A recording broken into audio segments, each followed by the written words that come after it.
So there you are, feeling prepared and ready for an important discussion with a key client. You've researched your client and you even have key questions written out for that client. You've also inadvertently made a dangerous mistake that has the potential, at least, to derail the conversation you're hoping to have. Let's have ourselves a pocket sized pep talk. I'll not only tell you what that mistake is, I'll show you how to avoid it. A Pocket Sized Pep Talk, the podcast that can help energize your business and your life with a quick, inspiring message. Now, here's your host, Rob Jollis.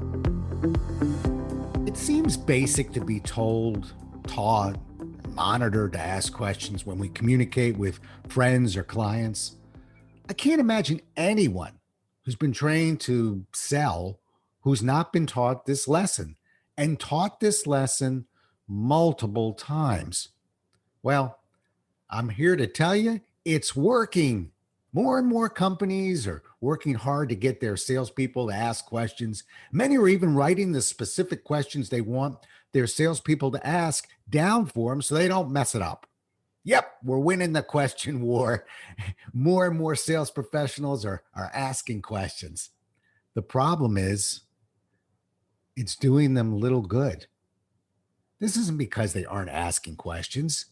It's because they aren't asking the right questions. I think it's interesting if you look at Webster's dictionary and just look at the definition for the word question. It's defined this way: an interrogative expression often used to test knowledge. Sounds rather menacing. And in fact, most of the questions we ask actually fit that definition. This is due to a couple factors. The first problem is that most questions are closed questions. The answer required is typically yes or no.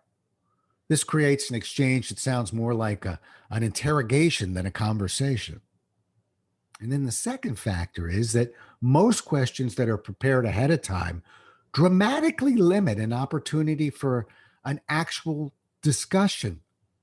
Similar to working from a script, we find ourselves plowing through what has been written rather than actually having a dialogue about it.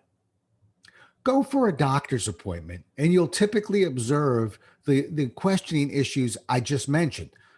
The conversation is uncomfortable. It's stiff. It's one-sided. Doesn't promote a real conversation.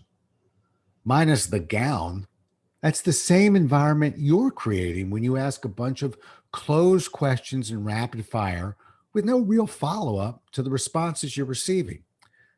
Imagine asking a sensitive question to a friend, hearing his or her answer, and responding with a completely different question. Remember this: anyone can ask a question. The challenge is to create a conversation. Isn't it a conversation that we're truly seeking to create with others? Once again, go back to Webster's dictionary, which defines the word conversation this way: an oral exchange of sentiments, observations, opinions, or ideas. It can be pretty easy to clean up the first mistake of asking too many close questions. I think it is.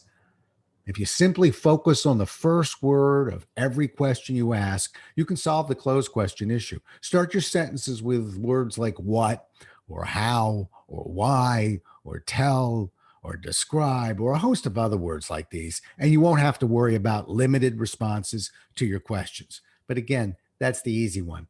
Cleaning up the second mistake isn't quite as easy, but I can promise you it will be well worth the struggle.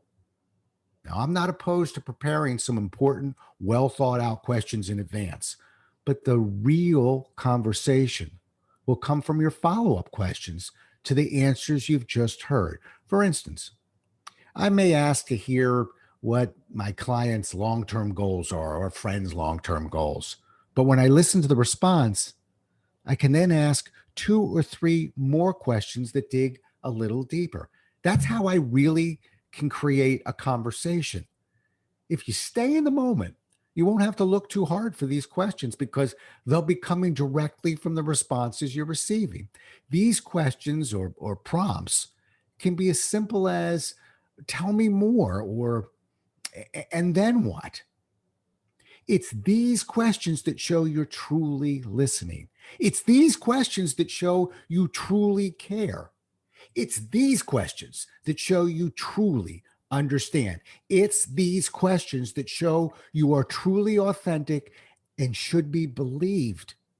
Now, my message is this: if you want to have a real conversation with another individual, you have to do more than ask a series of well rehearsed questions.